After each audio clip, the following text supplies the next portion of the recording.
प्रिय विद्यार्थियों, जब कभी हम समाजशास्त्र और मानव शास्त्र तथा मानव शास्त्र के अंतर्गत भी सामाजिक मानव शास्त्र और सांस्कृतिक मानव शास्त्र के विषय क्षेत्र की बात करते हैं, तो हम आदिम समाज का अध्ययन ही उसके अंतर्गत करते हैं। और आदिम समाज का सबसे अच्छा रूप हमें जनजातीय समाज में देखने को मिलता है। इसलिए मानव शास्त्र के अंतर्गत जनजातियों का अध्ययन किया जाता रहा है। जनजातियाँ वे लोग हैं जो सभ्य समाज से अलग थलग रही हैं। प्रारंभ से ही जहाँ सभ्यता का प्रकाश नहीं पहुँचा, घने जंगलों में जिनका निवास है, और ऐसे जनजातीय लोगों की अर्थव्यवस्था मूल रूप से जंगलों पर ही आश्रित है। या हम यह कहें कि पर्यावरण से ही जुड़ी हुई उनकी अर्थव्यवस्था है, तो यह अतिशयोक्ति नहीं होगी, क्योंकि अधिकांश जनजातियाँ आज भी भारत में, चाहे वो भारत के किसी भी राज्य या केंद्र शासित प्रदेशों में रहती हों, वो प्रकृति पर ही आश्रित हैं। चाहे वो शिकार और भोजन संकलन की अवस्था हो, चाहे वो पशुपालन की अवस्था हो या कृषि की अवस्था हो, उनका पूरा का पूरा जीवन प्रकृति पर आश्रित है। और हम यह कहें कि वो जंगलों में अधिकांश रहती हैं, तो जंगलों के प्रति उनका एक विशेष प्रेम है। इसलिए पर्यावरण के संरक्षक के रूप में हम जनजातियों को हमेशा याद करते हैं। आज उसी विषय पर हम बात करेंगे। तो हमारा जो विषय है वो जनजातियाँ और पर्यावरण, और उस पर्यावरण के अंतर्गत पर्यावरण और पर्यावरण आंदोलन के संरक्षण के लिए उठाए जाने वाले कदम, जो जनजातीय समाजों द्वारा समय समय पर संरक्षण के लिए जो आंदोलन किए, उसी की चर्चा आज हम करेंगे। Tribes and environment, steps for protection of environment and environmental movement, जो आंदोलन किए हैं किसी खास उद्देश्य, और वो उद्देश्य क्या, हमें जंगलों को बचाना है, हमें वनों को बचाना है, और उसी उद्देश्य से जो संरक्षण के लिए आंदोलन किए, उसी की चर्चा आज हम करेंगे। इसके अंतर्गत हम जनजातियाँ और पर्यावरण का क्या संबंध है, इस पर बात करने के साथ साथ जो आंदोलन होते हैं वो आंदोलन क्यों होते हैं, आंदोलन का अर्थ क्या है या उसकी परिभाषा क्या है, और जनजातियां जो भारत के अलग अलग भूभाग में रहती हैं, उन्होंने पर्यावरण संरक्षण के लिए किस तरह के आंदोलन किए, उन्हीं की सारी चर्चा आज हम अपनी इस वार्ता में करेंगे। तो हम ये कह सकते हैं कि कोई भी अपने जंगल और पर्यावरण को जनजातीय लोगों से बेहतर नहीं देख सकता, क्योंकि उनका अस्तित्व और पहचान इस पर निर्भर है। अधिकांश जनजातियां जंगलों पर ही आश्रित है। वे आमतौर पर सर्वश्रेष्ठ संरक्षणवादी हैं, प्रोटेक्टर वही हैं, और उन्होंने कई पीढ़ियों से अपनी खेती योग्य जमीनों का प्रबंधन किया है। पूर्वोत्तर भारत में कृषि आदिवासी संस्कृति का एक हिस्सा है, और झूम या शिफ्टिंग खेती का स्लैश और बर्न खेती की आदिम प्रथाओं में से एक है। जनजातियां अधिकांश आज भी, हम एक तरफ औद्योगिकरण और नगरीकरण की बात करते हैं और उद्योग धंधों के स्थापन की बात करते हैं, पर जनजातियों का एक बड़ा भाग आज भी कृषि पर आश्रित है। इसलिए कृषि जो प्रकृति का अंग है, तो उनका सीधा संबंध जनजातियों का प्रकृति से है। चाहे वो झूम कृषि से जुड़ी हुई हो, चाहे वो स्तरीकृत कृषि से जुड़ी हुई हो, या वो आधुनिक कृषि करती हों, यानी प्रकृति पर ही वे आश्रित हैं। इसीलिए पर्यावरण के संरक्षक हैं वो। पर्यावरण में जो समय समय पर विनाश हुआ है, उनके प्रोटेक्टर के रूप में आंदोलन किए हैं, जनजातियां इसमें सबसे अग्रणीय रही हैं। पारंपरिक मान्यताओं के कारण पूर्वोत्तर भारत के लोगों ने इस क्षेत्र में इस प्रथा को बनाए रखा है, लेकिन झूम खेती के प्रभाव विनाशकारी हैं और इन क्षेत्रों के पर्यावरण और पारिस्थितिकी को नष्ट करने में दूरगामी हैं। यानी जनजातियां प्रारंभ में जो कृषि का ज्ञान लिए थे, वो झूम कृषि थी, जिसे हम स्लैश और बर्न खेती के नाम से या स्थानांतरित कृषि के नाम से जानते हैं, कि जनवरी फरवरी के महीने में पेड़ पौधों को काटकर सूखने के लिए छोड़ देना, मई और के अंत में या जून के प्रथम सप्ताह में उसमें आग लगाकर राख को बिखेर देना, और उस पर बीज डालकर जो खेती की जाती थी, वह शिफ्टिंग कल्टीवेशन या स्थानांतरित कृषि कहलाती है। इस प्रकार की कृषि से उनको ये ज्ञान हो गया कि अगर एक बार किसी भूभाग पर इस प्रकार की कृषि करेंगे तो उस जमीन की उर्वरक क्षमता नष्ट हो जाएगी, और फिर हमको दूसरे स्थान पर जाना पड़ेगा, फिर वही प्रक्रिया अपनाएंगे, फिर उस जमीन को बंजर बना देंगे। तो उनको लगा कि इसी तरह से हम पूरी जमीन को बंजर कर देंगे तो हमारे लिए कुछ बचेगा ही नहीं। इसलिए संरक्षण करना है, उस जमीन का बंजर होने से उसे बचाना है। इसके लिए उन्होंने आंदोलन किया और झूम कृषि को बंद करके उसके स्थान पर आधुनिक कृषि को विकसित किया। पहले स्लेश और बर्न एग्रीकल्चर पूर्वोत्तर भारत के पहाड़ी क्षेत्रों में जनजातियों द्वारा पारंपरिक रूप से फसलों को उगाने की प्रक्रिया थी, लेकिन पारंपरिक खेती की प्रथा क्षेत्र में हरित आवरण को नष्ट करने के लिए आंशिक रूप से जिम्मेदार, यानी वही जमीन की उर्वरक क्षमता नष्ट हो जाती थी। असम के कछार जिले में बोलाचेर्रा नाम के एक छोटे से गांव के कार्बिस ने जल्द ही महसूस किया कि झूम खेती का वर्तमान चलन तेजी से पर्यावरणीय स्वास्थ्य के लिए हानिकारक होता जा रहा है, और यह भी कि यह अभ्यास यानी यह तरीका अपेक्षित परिणाम नहीं दे रहा है। यह अंततः पौधों और जानवरों के लिए वनों की कटाई और नुकसान का सृजन करता है। आदिवासी जंगल और उसके संसाधनों के लोकप्रिय संरक्षक के रूप में लोकप्रिय थे। उनको लगा कि न तो ये हमारे लिए लाभकारी है और न ये जानवरों के लिए लाभकारी है, इसलिए उसे बंद किया जाना चाहिए। तो यहीं से संरक्षण की भावना जनजातियों में देखने को मिलती है। जब हम जनजाति और पर्यावरण शब्द को लेते हैं तो पर्यावरण के संरक्षक हैं ये जनजातियाँ। पर्यावरण शब्द दो शब्दों से मिलकर बना है, एक परि और दूसरा आवरण, जिसका शाब्दिक अर्थ है परि अर्थात चारों ओर तथा आवरण का मतलब घेरा, अर्थात जो हमें चारों ओर से घेरने वाला है वही पर्यावरण कहलाता है। पर्यावरण का सामान्य अर्थ जल, वायु, पहाड़, भूमि, मरुस्थल, पेड़ पौधे, नदियाँ आदि से लगाया जाता है। पर्यावरण से तात्पर्य है जो कुछ हमें चारों ओर दिखाई देता है या जिसका हम अनुभव करते हैं। उदाहरण के रूप में जीव जंतु, पेड़ पौधे, भूमि, जल, नदी, वायु, अन्य प्राकृतिक वस्तुएं आदि का रूप ही पर्यावरण का निर्माण करते हैं। जो कुछ हमारे चारों ओर हमको घेरे हुए है वही हमारा पर्यावरण, चाहे वो हवा हो, वायु हो, चाहे वो पानी हो, चाहे वो घने जंगल हो, चाहे वो पहाड़ हो, और चाहे जीव जंतु और पेड़ पौधे, ये सब के सब पर्यावरण के अंग हैं जो हमको घेरे हुए हैं और वही हमारा पर्यावरण है। जो पर्यावरण हमको कई तरह से लाभ पहुंचाता है, इसलिए उस पर्यावरण का संरक्षण आवश्यक है। जनजातियों की प्राकृतिक पर्यावरण के साथ दो तरफा भूमिका है।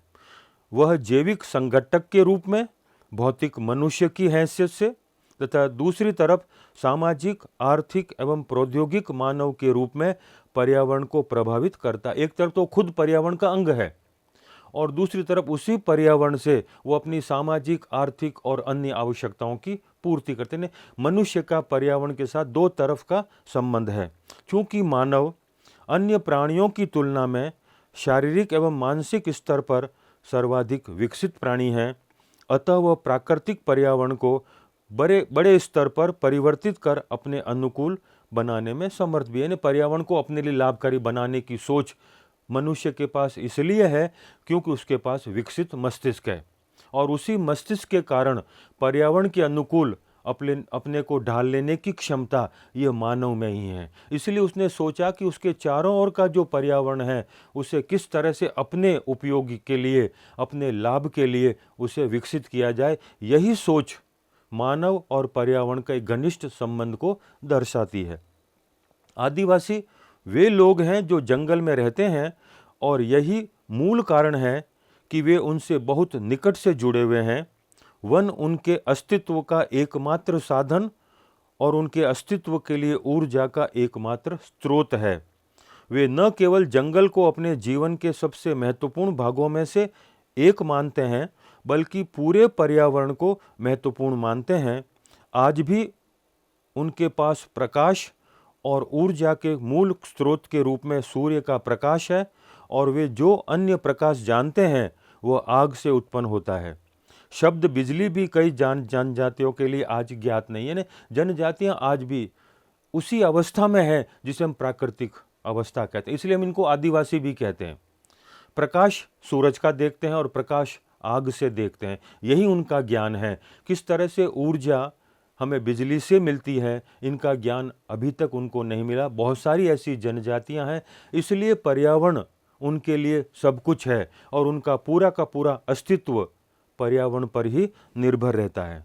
यही कारण है कि वे पेड़ों से लेकर नदियों तक के पर्यावरण के हर हिस्से को अपने जीवन का एक महत्वपूर्ण हिस्सा मानते हैं, क्योंकि वे अपनी समझ के अनुसार मानव अस्तित्व का एकमात्र साधन है। पर्यावरण को दिए जाने वाले महत्व की मात्रा यहाँ तक सीमित नहीं है, क्योंकि उन्होंने पर्यावरण को ईश्वर का दर्जा दिया है और वे पेड़ों, सूर्य, नदियों, वायु और भूमि की पूजा करते हैं।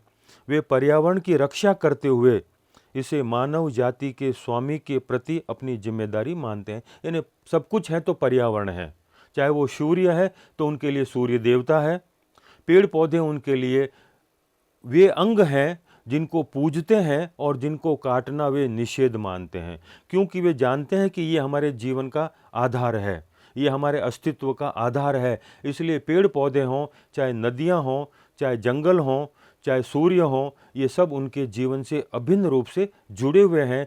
इसलिए वो उनका संरक्षण चाहते हैं, इसलिए वो चाहते हैं कि उस पर्यावरण से हमको लाभ मिले, उसका विनाश नहीं करें।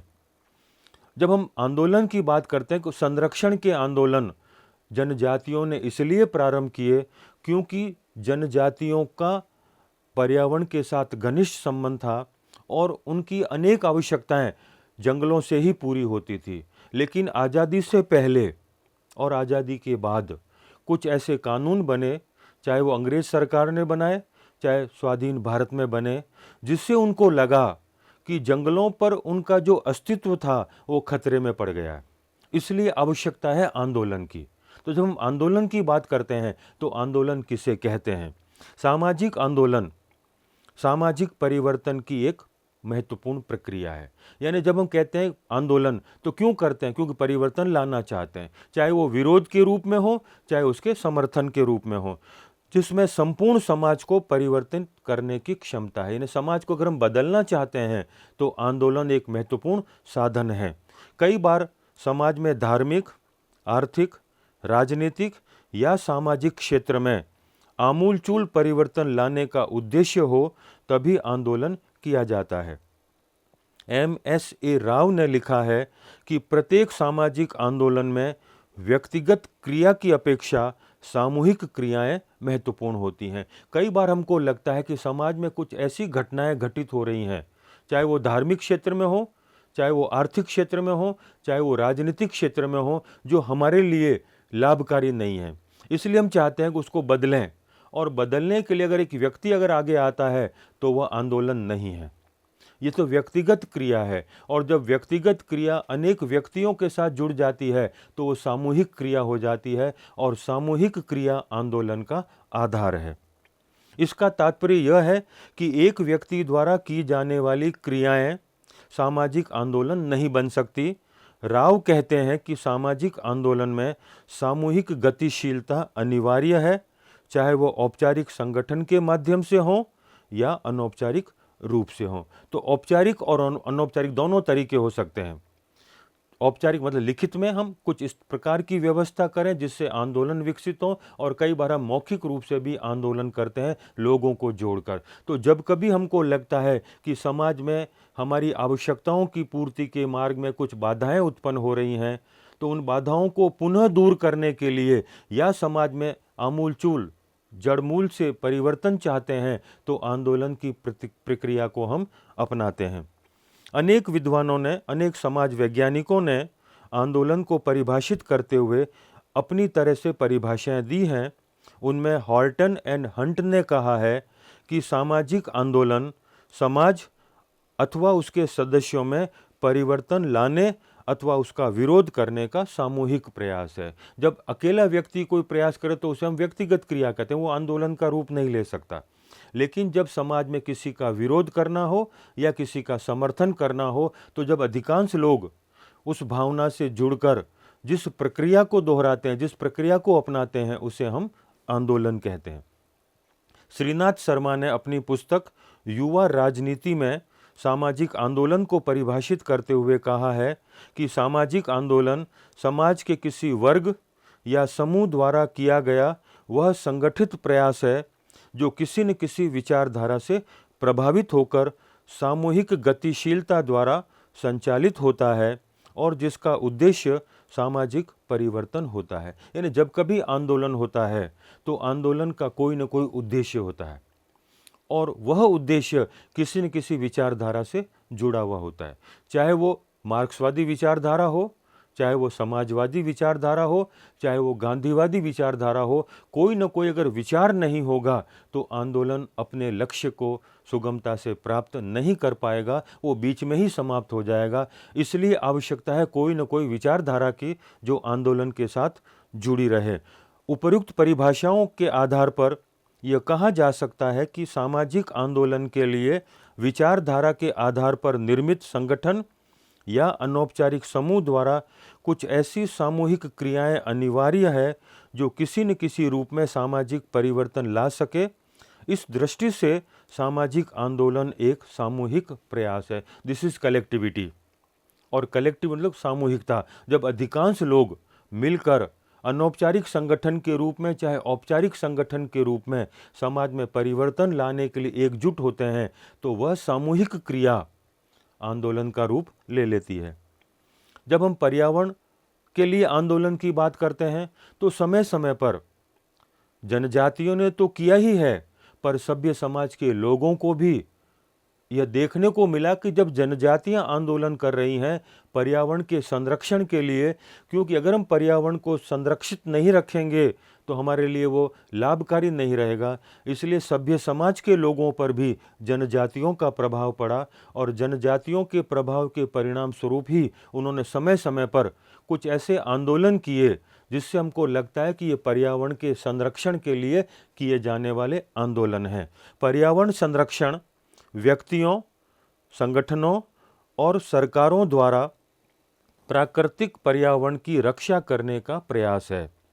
इसका उद्देश्य प्राकृतिक संसाधनों और मौजूदा प्राकृतिक वातावरण का संरक्षण करना है और जहां संभव हो क्षति और विपरीत रुझानों की मरम्मत करना है। आंदोलन क्यों करते हैं? क्योंकि हमको लगता है कि पर्यावरण का हाश हो रहा है, पर्यावरण नष्ट हो रहा है और वह पर्यावरण जो हमारे लिए लाभकारी है वह हमारे लिए लाभकारी नहीं रह रहा है। इसलिए उसको बचाना है, उसको बचाने की हमारी प्राथमिकता है और उसी प्राथमिकता के लिए चाहे व्यक्तिगत स्तर पर, चाहे सामूहिक स्तर पर और चाहे सरकारी स्तर पर अगर कोई प्रयास किया जा रहा है तो वह पर्यावरण संरक्षण के लिए किया जाने वाला प्रयास कहलाता है।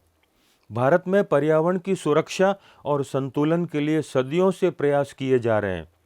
भारत के लोगों का आदिकाल से ही जीव जंतुओं एवं वनस्पतियों से गहरा संबंध रहा है। यहाँ के भारत में पर्यावरण की सुरक्षा और संतुलन के लिए सदियों से प्रयास किए जा रहे हैं। भारत के लोगों का आदिकाल से ही जीव जंतुओं एवं वनस्पतियों से गहरा संबंध रहा है। यहाँ के लोग आज भी जीव जंतुओं एवं वनस्पतियों को धर्म से जोड़कर उसकी पूजा और संरक्षण करते हैं। यानी हम लोग आज भी मानते हैं पेड़ पौधों को कि ये हमारे लिए जीवनदायी हैं। आज मानते हैं कि जंगल हमारे लिए लाभकारी हैं। ये कोई आज की सोच नहीं है। प्रारंभ से ही जब जनजातियों ने अपनी आर्थिक व्यवस्था में शिकार और भोजन संकलन की अवस्था में जीवन यापन कर रहे थे तो उनको ये लगा कि अगर हम इसी तरह से कंदमूल फल फूल तोड़ते रहे, इसी तरह से जंगली जानवरों का शिकार करते रहे तो जंगल का संतुलन ही बिगड़ जाएगा और हमको अपने हितों की पूर्ति के लिए कई प्रकार की मुश्किलों का सामना करना पड़ेगा। इसलिए उन्होंने शिकार और भोजन संकलन को रोककर पशुपालन की अवस्था में कदम रखा। तो हम कहते हैं उस समय से ही जनजातियों की सोच में था कि हमको पेड़ पौधों की रक्षा करनी है, हमको जानवरों की रक्षा करनी है, क्योंकि ये पर्यावरण का संतुलन है। पृथ्वी पर जीवन का आधार ही पर्यावरण। हम सब जानते हैं कि बिना पर्यावरण के हम रह नहीं सकेंगे। वह पर्यावरण वायु है, वह पर्यावरण जल है, वह पर्यावरण पहाड़ है, वह पर्यावरण पेड़ पौधे और जंगल हैं जिन पर हमारा जीवन आश्रित है। प्राकृतिक आपदाओं की त्रासदी को मनुष्य हमेशा से ही देखता आया है। कई प्रकार की प्राकृतिक घटनाएं जो हमारे लिए विनाशकारी होती हैं आती है, कभी भूकंप आता है, कभी बाढ़ आती है, कभी अकाल आता है। ये सब वे घटनाएं हैं जो प्राकृतिक है, जिस पर हमारा कोई नियंत्रण नहीं है। और अब यह कृत्रिम कारकों के द्वारा पर्यावरण को प्रभावित होते हुए देख रहे हैं। आज हम कुछ इस प्रकार की परिस्थितियां पैदा कर दिए हैं जिससे कि हमारा जंगल नष्ट हो रहा है। हम नगरीकरण के नाम पर, औद्योगिकरण के नाम पर हम जंगलों को काटकर गांवों का विस्तार नगर में कर रहे हैं और नगर में औद्योगिक प्रतिष्ठानों को स्थापित कर रहे हैं। तो जितने हम पेड़ पौधे काट रहे हैं, पर्यावरण का संतुलन बिगड़ रहा है। सदियों से ही बुद्धिजीवियों ने पर्यावरण एवं मानव जीवन को एक दूसरे का पूरक बताया और इस संबंध को मजबूत रखने एवं पर्यावरण को स्वस्थ बनाए रखने की बात की। भारत के संविधान में पर्यावरण संरक्षण की दिशा में केंद्र और राज्य सरकारों के उत्तरदायित्वों का सीमांकन करने वाले कई प्रावधान हैं। आज हमारे बहुत सारे ऐसे कानून बने हुए हैं जिसको फॉरेस्ट एक्ट के अंतर्गत हम लेते हैं। वनों के संरक्षण के लिए बनाए जाने वाले कानून आज़ादी के बाद बने और यह प्रावधान किया गया कि कोई भी व्यक्ति जंगलों का विनाश नहीं करेगा, क्योंकि संतुलन बिगड़ जाएगा पर्यावरण का और कई प्रकार की प्राकृतिक आपदाएं उत्पन्न हो जाएंगी। पर्यावरण संरक्षण के संबंध में राज्य की जिम्मेदारी हमारे संविधान के अनुच्छेद 48A के तहत रखी गई है, जिसमें कहा गया है कि राज्य पर्यावरण की रक्षा और सुधार और देश के वन और वन्य जीवों की रक्षा करने का प्रयास करेंगे।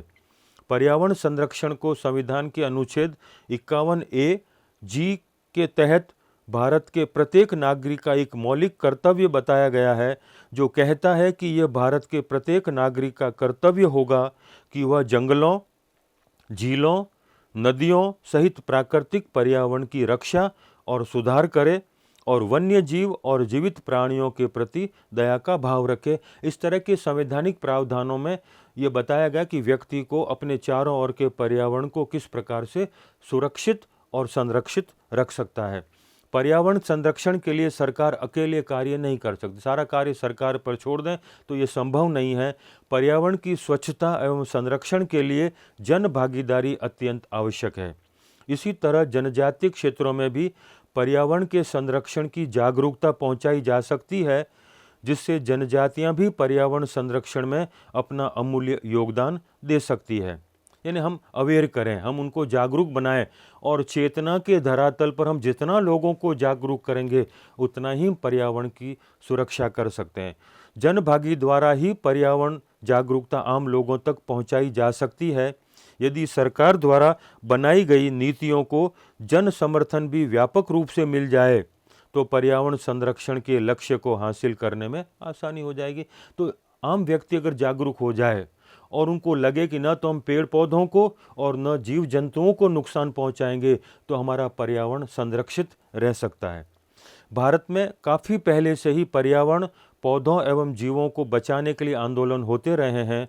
वृक्षों को बचाने के लिए जिस तरह बिश्नोई समाज और समुदाय ने आंदोलन किया और अपने प्राण देकर इस आंदोलन को सफल बनाया, उससे वृक्षों की कटाई पर रोक लगानी पड़ी। जनता की जागरूकता, सरकार एवं स्थानीय लोगों के बीच धनात्मक एवं फलदायी सहयोग आदि यदि बढ़ाया जाए तो वह वन प्रबंधन, स्वच्छता, पर्यावरण जागरूकता इत्यादि के सभी मुद्दों को और सभी लक्ष्यों को सुगमता से हासिल किया जा सकता है। यानी हमें बार बार इस प्रकार की प्रक्रिया को अपनाना पड़ेगा कि आम व्यक्ति, आम नागरिक जागरूक हो जाए कि किस तरह से हम वनों को संरक्षित कर सकते हैं, किस प्रकार से पर्यावरण को हम बचा सकते हैं। पर्यावरण संरक्षण के लिए समय समय पर आंदोलन हुए। उन आंदोलनों का जो मूल उद्देश्य था कि हम वनों को और जंगली जानवरों को किस तरह से बचा सकते हैं। जहाँ तक भारत में पर्यावरण संरक्षण की बात है, यहाँ पर पर्यावरण के प्रति जागरूकता आदिकाल से ही रही है। पर्यावरण के तत्वों के प्रति हमारी संवेदनशीलता मानवोचित गुण रूप में देखी जा सकती है। भारतीय मनीषियों ने हजारों वर्ष पूर्व प्राकृतिक व्यवस्था को आत्मसात करने का मार्ग अपनाया, क्योंकि प्रकृति के साथ छेड़छाड़ पूरे जीवन और जीव मंडल के लिए खतरा बन सकती है। अगर हम पर्यावरण को संरक्षित नहीं रखेंगे तो पूरे हमारे जीव मंडल को ही इसका दुष्परिणाम झेलना पड़ेगा। पर्यावरण के तत्व जल, पृथ्वी, वायु, अग्नि, आकाश, वनस्पतियां आदि के प्रति वेदों में असीम श्रद्धा देखी जा सकती है। इसके अलावा पुराण, उपनिषद, भगवत गीता, महाभारत में भी इस तथ्य के निश्चित प्रमाण मिलते हैं कि हमने सदैव प्रकृति की पूजा की है, लेकिन वर्तमान में विकास की अंधी दौड़ ने वनों एवं जैव विविधता का अत्यधिक ह्रास हुआ है। वनों को काटने से रोकने, प्राकृतिक संसाधनों को भविष्य के लिए सुरक्षित रखने के लिए भारतीय लोगों ने समय समय पर आंदोलन चलाए, जिससे पर्यावरण संरक्षण में काफ़ी मदद मिली। हम प्राचीन समय से ही देखते आ रहे हैं कि पेड़ कितने हमारे लिए पूजनीय थे। हमने पीपल के वृक्ष को संरक्षण किया, बरगद के पेड़ों को हमने संरक्षित किया, हमने तुलसी के पौधे घर घर लगाए। इस तरह से हम नदियों का भी संरक्षण किया, तो हमारा पर्यावरण संरक्षित रहा। लेकिन पिछले कुछ दशकों से हमने इस पर सोचना ही बंद कर दिया। इसलिए आज आवश्यकता है इस विषय पर हमको चिंतन और मनन करने की। तो जो आंदोलन समय समय पर किए गए, उस चिंतन और मनन का परिणाम है कि उसमें चिपको आंदोलन सबसे अग्रणी रहा है। चिपको आंदोलन पेड़ों की कटाई को रोकने के लिए किया गया एक महत्वपूर्ण आंदोलन था। आंदोलन के अंतर्गत 26 मार्च 1974 को उत्तराखंड, उस समय उत्तर प्रदेश का भाग था, के वनों में शांत एवं अहिंसक विरोध प्रदर्शन किया गया। इस आंदोलन का मुख्य उद्देश्य व्यवसाय के लिए हो रही वनों की कटाई को रोकना था। वनों की कटाई को रोकने के लिए अनेक लोग वृक्षों से चिपक कर खड़े हो गए, और चिपक कर खड़े हो गए इसलिए उसको चिपको आंदोलन का। उनको लगा कि पेड़ काट लेंगे तो हमारा अस्तित्व खतरे में पड़ जाएगा, इसलिए पेड़ों के साथ लिपट गए ताकि अगर काटना है तो हमको काट दीजिए। इस तरह की सोच से पेड़ों की कटाई को रोका। आंदोलन की प्रेरणा, चिपको आंदोलन की शुरुआत राजस्थान के खेजड़ली गांव से हुई। 1731 में अजीत सिंह के आदेश पर काटे जा रहे खेजड़ी वृक्ष बचाने के लिए अमृता देवी बिश्नोई एवं उनकी 3 पुत्रियों ने पेड़ों को गले लगाकर उनका विरोध किया, परंतु अजीत सिंह के लोगों द्वारा उनकी समेत 363 लोगों को वृक्षों के साथ ही काट दिया।